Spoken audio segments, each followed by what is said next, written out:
Thank you so much for inviting us and for the collaborative event. I think it's a really good opportunity, both for the kind of the conversations I know you'll have, and I'm very happy that other colleagues are here too, but also so that we can keep that user engagement going and understand more of what you're hoping to see. But hopefully you can hear more from us and perhaps some things you haven't heard before. So as Nicola said, I'm Mary Gregory. I'm Director of Population Statistics. So that's all the things that I'm sure you're very interested in, because what better statistics are there? You don't need to hear this, but I've put it up anyway, because very, very regularly our statistics are making the headlines. We know how important they are, and it's an absolute privilege for all of us in the teams to be working on them and doing something this important. But it also reinforces why it matters so much that we hear from people like you, because we don't do this just for fun as much as we love it. We do this because there are users who really need these numbers, and we want to do the best we can. So the more we can hear from people like you, the more we can do that. No doubt you're aware we don't always get it perfect, but the more we hear from you and get feedback, the better we can do. So what is our vision? High quality population and migration statistics to inform decisions and improve lives. That's both short but also massive. There's a lot in there, and I know that Jason's going to talk about census later, so I'm going to say less about that. But I think what I really want to convey that this is a system of statistics that draws on all sorts of different aspects. And that's why I talk about combining the power of data collection and admin data. Either one on their own is not going to be good enough. We need to combine them both to get the best statistics. So we've got, hopefully subject to the government agreeing the recommendation, a census in 2031. We've done a lot with admin data, and there's a lot more we can do, and I'll talk a bit more about that. And then there's also making use of other sources of data. So you'll be familiar with some of the main surveys, but there's also commercial data like mobile phone data or financial transaction data.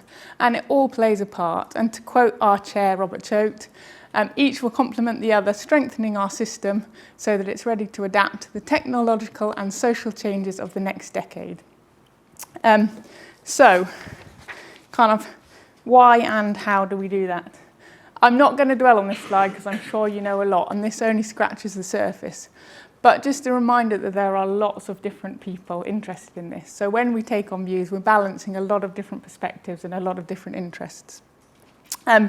There are millions of people who are using these statistics without even realising or ever maybe even seeing the numbers, and certainly people impacted in that way. And then there's people like you who are very much expert insights who will be using it, but also kind of almost like I was going to say, I don't know the right word, but your insights will be passed on to others so that these data are used even more widely.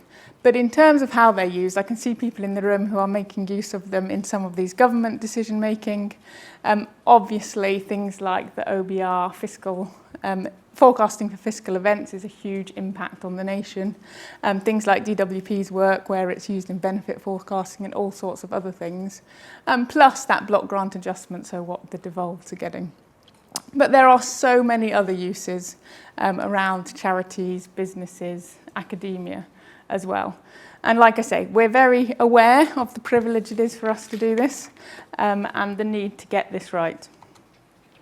I wanted to give a couple of examples on the kind of admin data space of where we've done things recently. There are lots more, but I thought I'd pick out two. One is our migration statistics.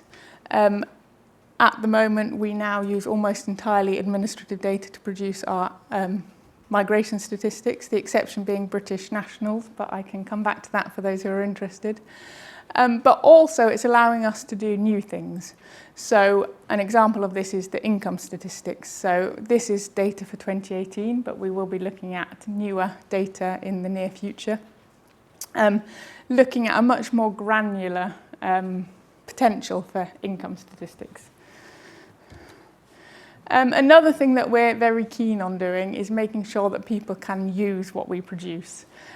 So I've put an example here of our recent projections tool, which came out in January. One of the things that I really like about this is because projections are a projection, they're not a forecast. They're never going to be right because no forecast or projection is going to be right. But what this tool allows is to get a much better sense of what is the impact of the different assumptions that go into that projection. And it helps people understand if they're planning or if they just want to understand uncertainty. If you change one of those assumptions, what difference does that make to the future projections? And I think there's been some really good work from Rich and his team, it's nice to see Rich and James here, in trying to help people access that and understand a bit more about how that happens. And it's also a demonstration of kind of our ambitions to be much clearer and more accessible in how we present information. And I'm sure Jason is already thinking about that for census. I thought I would just quickly touch on some of our planned developments. There are lots more, but I've picked out some of the kind of more concrete or shorter term ones. Some of you may know we've been looking at what are the other kind of characteristics that we could get through admin data. Veterans is the first one of this phase that we will be publishing at the end of August. And that is something that was collected in the census, but if we do a really good job on the admin data, it may well be that there's no need to collect it at the next census. We've also continued to do work on longitudinal data, and it's nice to see Louisa here. So if you've got questions, do go and ask her over lunch. But one of the big things there is that there will be a launch event in October that is joint with Celsius, looking at the longitudinal study and the 2021 census data and how we've progressed with that. So I think that's really exciting, and the potential for research with that is massive. International migration, I mentioned briefly. We're looking at how we develop the methods for EU and British nationals, and we'll be publishing a paper on the 14th of November with more information on that. So that will tell everyone whether those changes will definitely happen or not in November. Income, I mentioned briefly already. We're looking at small area income estimates by the end of the year, and then we'll look at what we can do with the admin data. This next one, I think, is one that there'll be quite a lot of people here interested in, and that's the households. So we have our household estimates, but this will be a development on our previous admin-based household estimates. And when we publish these in December, they're not for decision-making purposes at this stage, but we would really welcome feedback from people like you on, are the definitions the right ones? Is the quality there? What can we do to make them even better? And how can we move towards using the admin data to produce those?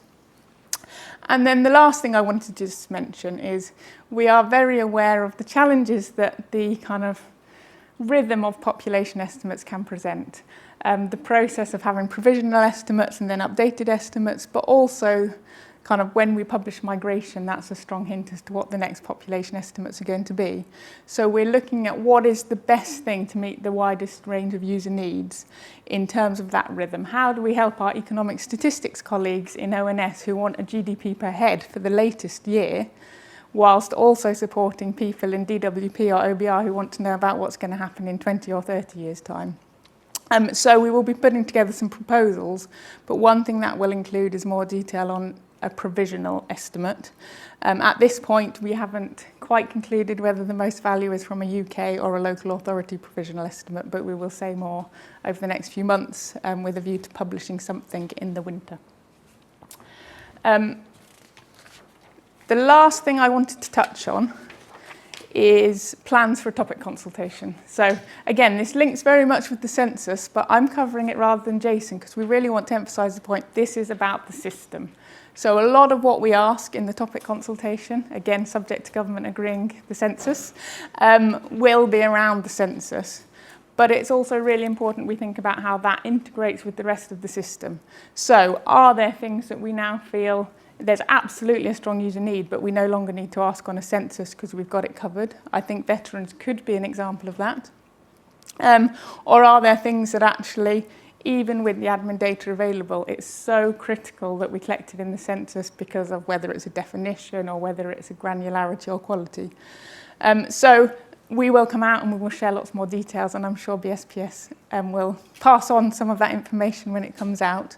But in the autumn, we hope to come out with a topic consultation. And then just a reminder, really, as I said at the beginning, we do this because these stats are useful. So we want to make sure we hear from people to make sure we're doing the best we can.